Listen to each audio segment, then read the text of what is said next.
But if you notice, like, there's countless videos of Busta Rhymes getting mad at females for just being girls.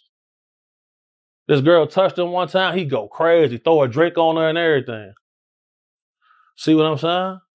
Like, what? Why you getting mad at females?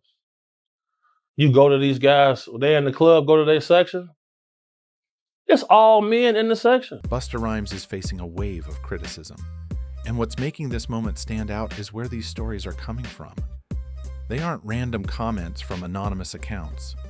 They're being shared by people who claim they were once close to him, people who say they had firsthand access to his inner circle. Recently, a former bodyguard stepped forward and alleged that Busta made uncomfortable and questionable requests involving certain young men inside his VIP section.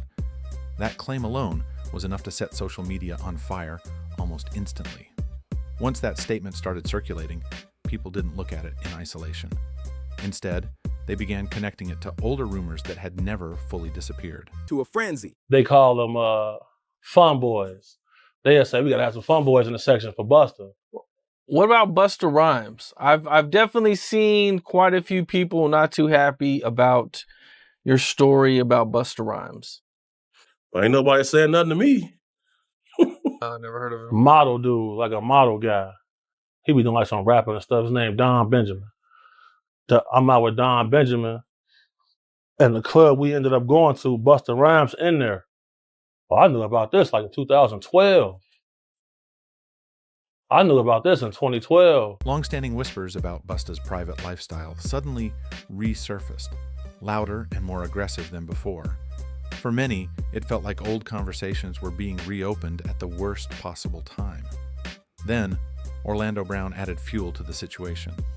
Orlando has a reputation for making shocking claims about multiple celebrities, so his credibility is always debated. Still, when he mentioned Busta Rhymes by name and suggested he knew him personally in unexpected ways behind closed doors. And I'm walking across the street and Busta Rhymes just grabbed my hand. And he holding my hand. Now, I ain't know it was Busta at first. You know, Busta Rhymes tall. I'm sure I came up to about right here. So the first thing I noticed was this big ass flip mode chain that was blinding me.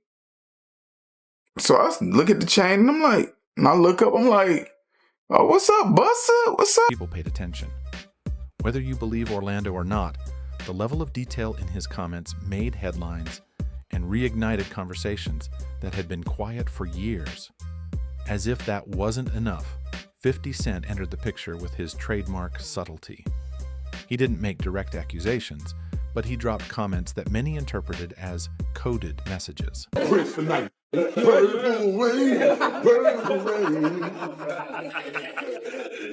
Those remarks had fans asking whether he was hinting at something he couldn't say outright. Once that happened, more individuals began sharing their own experiences online. Several men claimed Busta made them uncomfortable or pushed boundaries in ways that didn't sit right with them. Again, these are allegations, not proven facts, but the sheer number of similar stories caused the discussion to snowball. We come from a very homosexual era of hip hop as well. There was a radio personality once upon a time. Her name was Wendy Williams, and she was practically burned at the stake for talking about such. And now it's all... At that point, the focus shifted. Many people said the issue wasn't about anyone's personal preferences. Instead, it was about behavior, power dynamics, and contradictions.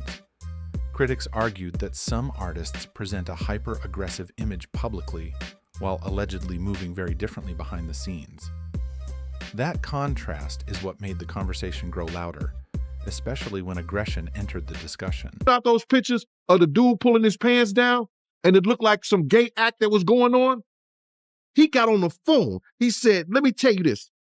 When I get back to New York City, if she's on the radio station, he's talking to a radio executive. He said the same thing to he said, nobody that I deal with, nobody that I know is going to do anything with y'all. No business at all. It ain't going to be no artist, no nothing going to come. He's telling people that at a radio station. When we got back to New York City, Wendy Williams was in Philly at a new station. Wow. That's the pop. The internet quickly resurfaced old clips of Busta reacting harshly in public situations. One frequently shared moment shows him exploding at a female fan who lightly touched him, throwing a drink and yelling as if something extreme had happened. Viewers questioned why his reactions towards women seemed so intense, while he appeared far more relaxed in male-dominated VIP spaces. These clips became part of a larger narrative people had already been whispering about for years. Industry insiders claimed these rumors weren't new at all. According to them, people had been talking quietly behind the scenes for decades, but fear, reputation, and influence kept those conversations from going public. Now, everything seems to be spilling out at once. The timing, many say, couldn't be more chaotic. That led people to ask deeper questions.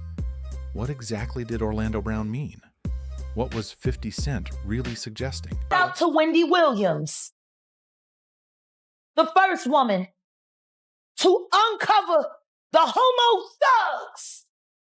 That's what these down low bitches was called when Wendy first started talking about it in the 90s, the homo thug. She talking about Diddy. And then what's the stuff that's happening to Wendy Williams? You think this is all connection too? Of course. They've been waiting. He's been waiting. He was waiting for Kim. Remember? He was waiting. The casket was ready. Did Busta Rhymes ever cross a boundary? Or is this a case of old stories being reshaped by the internet at the wrong moment? To understand why these rumors won't go away, people have been digging into the past. Back in 2006, Busta made headlines after an incident involving a male fan who reportedly tapped him on the shoulder to congratulate him. According to reports at the time, Busta reacted angrily, used a harsh slur, and told his bodyguard that he didn't want certain types of men around him. Witnesses said the reaction shocked everyone nearby. A year later, during an interview about hip-hop culture and attitudes, Busta abruptly walked out when asked about the topic. He reportedly said he only supported what he personally represented culturally. That moment stuck with people because of how defensive it appeared. Public reactions like that often cause private rumors to grow louder, not quieter. This is the father of the joint venture deals, the label deals, that's right, the production deals. That's right. This is the father. I'm gonna keep it a buck. I'm big up Dallas Austin to pull this all up. But when he did it, it was the complete shifting of the climate. We ain't never seen it before. The same way, there's been a lot of greatness after. They added to the floors of the skyscraper. He designed the foundation for that skyscraper to stand.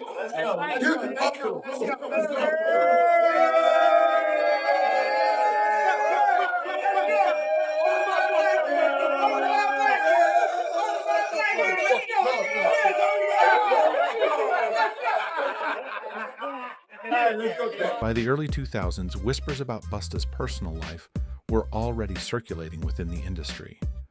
One of the people often mentioned in connection with those rumors is Wendy Williams. Long before her mainstream TV success, she was known for sharing raw insider gossip from callers who claimed direct knowledge of celebrities. Allegedly, Busta's name came up during one of those segments.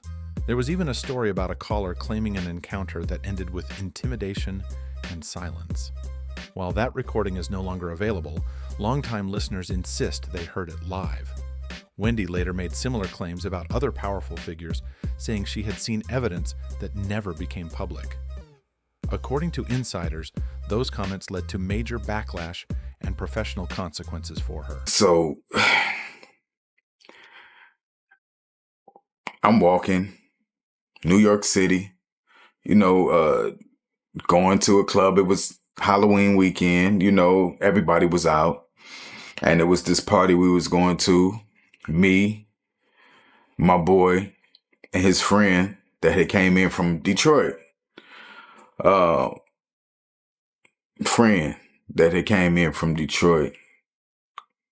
And I'm walking across the street and Busta Rhymes just grabbed my hand. And he holding my hand. Now, I ain't know it was Busta at first. Busta Rhymes tall. I'm sure I came up to about right here. So the first thing I noticed was this big ass flip mode chain that was blinding me. So I look at the chain and I'm like, and I look up, I'm like, oh, what's up, Busta? What's up? Now he holding my hand the whole time. I'm like, what's up, man? He like, what you doing?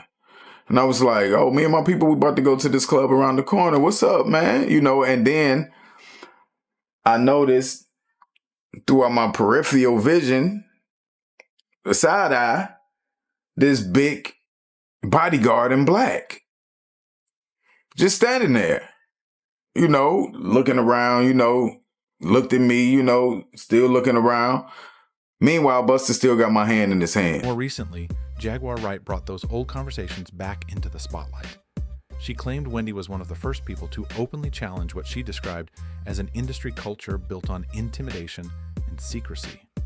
According to Jaguar, some men wanted to project a tough public image while privately behaving very differently, and anyone who spoke up faced pressure to stay quiet. People also point to Busta's long-standing association with Diddy. Photos from the 1990s and 2000s show them closely connected within the same elite circles. While nothing has ever been confirmed, critics argue the overlap raises questions, especially since Busta publicly praised Diddy as recently as September 2023, just weeks before major allegations surfaced elsewhere. Looking back, people also examined Busta's history of aggressive incidents. Over the years, there have been multiple reports involving confrontations, legal trouble, and intense outbursts. Critics say these moments suggest unresolved anger issues rather than isolated mistakes. Taken together, they've become part of the broader conversation happening now. And just when it seemed like those legal problems were behind him, new attention began building again. About Busta Rhymes before Oh yeah. in some of your videos. Oh yeah. Super zest monster. For sure, bro. That's my thing, bro. Like, this been common knowledge though. Like, all my promoter homies would always say, man, you know, we gotta bring some we gotta bring some, what they call them, I'm not gonna say it on here. They call them fun boys. They'll say we gotta have some fun boys in the section for Busta. Cause you know, I bodyguarded for Ghostface Killer before. You feel me? And being around him, you hear things. You feel me? I'm like, damn. And my auntie like the biggest Busta Rhymes fan. You feel me? Like, every cookout she playing it. All his little fast rapping, all of that, him and Craig Mack playing. By 2009, another incident pushed Busta Rhymes back into the headlines. Reports at the time claimed he agreed to a $75,000 settlement with a fan following an altercation that allegedly escalated far beyond what anyone expected. Each time situations like this surfaced, the same conversations resurfaced alongside them. Rumors about anger issues, secrecy, and volatile behavior started stacking on top of older whispers, creating a pattern that many fans found difficult to ignore. When multiple claims begin pointing in the same direction, people naturally start connecting dots. Some supporters argue Busta has always been misunderstood, painted unfairly by isolated moments taken out of context. Others believe there is more happening behind the scenes that the public has never fully seen. And a growing number of observers say the reality likely sits somewhere in between, messy, complicated, and unresolved. What's clear is that the stories haven't slowed down. As more individuals step forward over time, the internet continues watching his every move closely. According to the fan involved in the 2009 incident, what happened that night felt surreal, like something pulled straight from a chaotic industry rumor mill. The difference this time was that the story came with a name, a public account, and eventually a financial settlement attached to it. We made love. Who you made love with? Ye, Bow Wow, Busta Rhymes. You just told me you seen Busta in the airport too. Never from China, like he didn't know you. You smashed Drake? No, I never smashed. Oh, you made love to Drake. And what's that name? Terrence Howard. Terrence Howard. Terrence Howard. Usher. Usher's a gusher.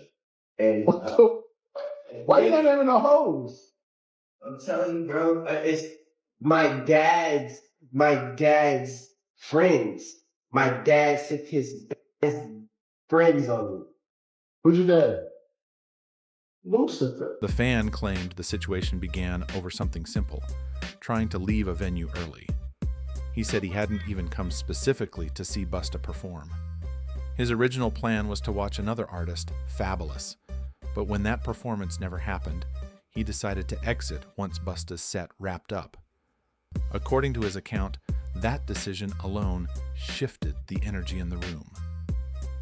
As the fan stood up to leave, he claimed Busta addressed him sharply, making a comment that immediately created tension. What followed, according to the fan, escalated quickly. He alleged that Busta grabbed a water bottle and splashed him, then threw additional bottles as tempers flared. The situation allegedly grew even more intense when one of Busta's bodyguards became involved. The fan claimed he was struck in the face, leaving him stunned and confused about how a routine night out had spiraled so fast. From his perspective, he said he did nothing aggressive and never expected to become part of a confrontation. He later took his story public, describing the incident in interviews and explaining why he felt compelled to speak out.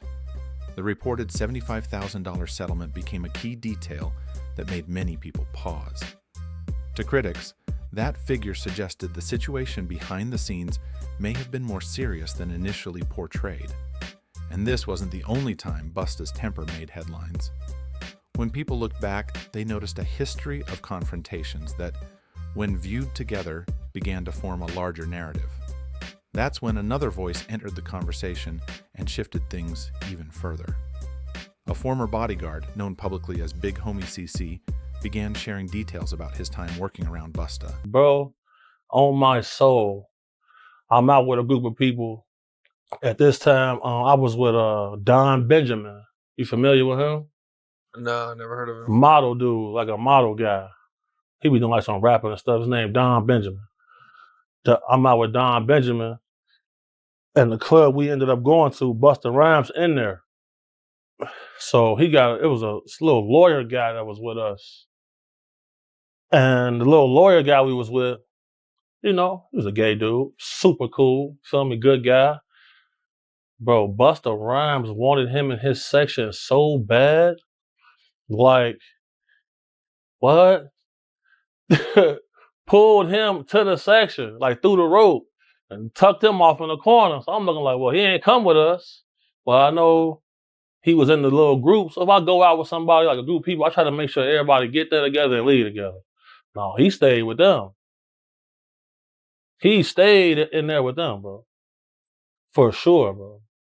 You ain't never heard about this before, have you? Bro, that's common knowledge, bro. Like, if you in the mix, bro, if you in the mix, like I've been in the mix. According to him, the behavior people were now questioning wasn't new. He claimed it was something he had observed repeatedly over the years, but never spoke about while he was still close to the situation. Big Homie alleged that Busta had very specific routines in club environments. According to his account, promoters often seemed to know exactly what was expected before Busta even arrived. He claimed that certain individuals were quietly escorted into VIP areas ahead of time, creating an atmosphere that felt planned rather than spontaneous. When Big Homie described this as common knowledge, among those working behind the scenes, his words shocked many online. Not necessarily because they were unbelievable, but because they were coming from someone who claimed direct proximity. He went as far as to describe Busta's behavior using language that immediately went viral, reigniting conversations that had lingered for decades. He also recalled one particular night that stayed with him. According to his story, he entered a club alongside model Don Benjamin and another friend who was openly gay.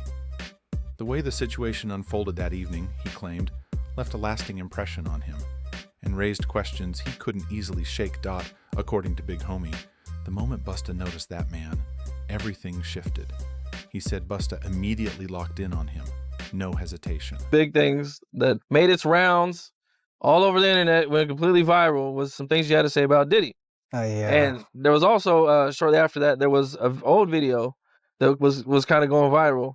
And it was 50 Cent, and where he says he was at a party with Diddy, and he was mad at Diddy because Diddy offered to take him shopping, and he felt like that was only something like you would do for a female. As soon as he spotted him, Busta allegedly moved straight toward him, pulled him past the ropes and into the VIP area, and made it clear the man wasn't going anywhere for the rest of the night. Big Homie claimed he overheard Busta make a comment about the man's appearance, and in that moment, it clicked for him that this wasn't spontaneous or unusual behavior. From Big Homie's perspective, this wasn't some one-off interaction. He described it as something that felt routine, familiar, and already understood by people who had spent enough time around the scene. He said the man looked excited and almost stunned, like he couldn't believe he'd been singled out so directly by a major artist. To Big Homie, that reaction only reinforced the idea that this dynamic had played out before. Big Homie didn't stop there. He added that over time, he noticed Busta often appeared unusually irritated around women in public settings. According to him, Busta would allegedly snap at female fans or overreact to minor interactions that most artists would brush off without a second thought. Big Homie said it sometimes came across like misplaced frustration, which added another layer to the long-running rumors people had whispered about for years. And Big Homie wasn't the only one telling a story. In 2020, a man named Trip Alli came forward with his own account. He claimed that during Halloween weekend in New York City, Busta grabbed his hand unexpectedly and wouldn't let go while inviting him into a VIP section. Trip said at first he assumed it was just celebrity hospitality, something that came with the environment. But he later noticed a bodyguard watching closely, almost as if making sure Trip didn't pull away. That will make you buckle, bro. They make you buckle, bro. People done lost their families, bro. People done lost their kids and shit. People, a lot of stuff that happened. Life insurance policies out on rappers. Mainly because it's more dangerous for rappers nowadays. This is a touchy subject. I just, I'll give you this. You can willingly turn woman and have a bag, or you can do what I'm doing. You can willingly turn trans, or you can get in trouble and go to jail and get up, and they do it to you forcefully because you up and you. Trip admitted he initially felt excited. Being approached by a major figure like Busta Rhymes can be overwhelming in the moment. But that excitement shifted when a friend pulled him aside and warned him that the situation didn't feel right. That disagreement turned into a heated argument, and Trip said he ultimately left the venue shaken. Looking back, he described that decision as a blessing, especially given everything that later surfaced about similar VIP situations. Then came 2021, when paparazzi photos circulated, showing Busta leaving a Pride-related event with a trans woman. That reignited speculation online. Once again, people began revisiting old conversations and asking questions they'd previously brushed aside. For many, the focus wasn't about who Busta may or may not have been interested in. It was about the alleged secrecy, the aggressive energy, and the power dynamics tied to these encounters. Just when the conversation seemed like it couldn't get more chaotic, Orlando Brown re-entered the spotlight. He made sweeping claims about being involved with multiple industry figures, including Busta and others. Initially, many dismissed his statements because of his unpredictable public behavior over the years. But as more high-profile figures began facing serious scrutiny, some people started wondering whether fragments of what Orlando said reflected something deeper. In several interviews, Orlando spoke about feeling pressured and uncomfortable during parts of his early career. While his delivery was often erratic, certain elements made viewers pause. Instead of laughing it off, some began questioning whether he was speaking from unresolved trauma rather than pure exaggeration. And of course, 50 Cent couldn't resist adding fuel to the fire. He posted an old photo of Busta in a bright yellow outfit, framing it as a joke. But fans immediately connected the post to the circulating allegations. even when Busta responded by saying the image had been edited, the reaction online didn't die down. Many people weren't interested in jokes anymore. They wanted clarity. Comment sections filled with statements like, "This has been known for years," and others referencing long-standing rumors that had never fully disappeared. Some commenters even pointed out how Busta's public behavior toward women seemed to fit into a broader pattern that people had ignored for too long. At the end of the day, it's important to say this clearly. These are allegations, personal accounts, and stories shared by different individuals, not proven facts. But when multiple voices tell similar stories over time, the conversation becomes impossible to ignore. Whether these accounts are misunderstandings, exaggerations, distorted memories, or real experiences that stayed quiet out of fear, it's the pattern that has people paying attention. So now the question lands with you. What's really been happening behind the scenes with Busta Rhymes? And how much of this is rooted in truth versus rumor? Because with every new story that surfaces, people are re-examining everything they thought they knew about one of hip-hop's most recognizable and outspoken figures. If you've got thoughts on this, drop them in the comments. Make sure you like the video, subscribe to the channel, and turn on notifications so you don't miss the next chapter of this unfolding story.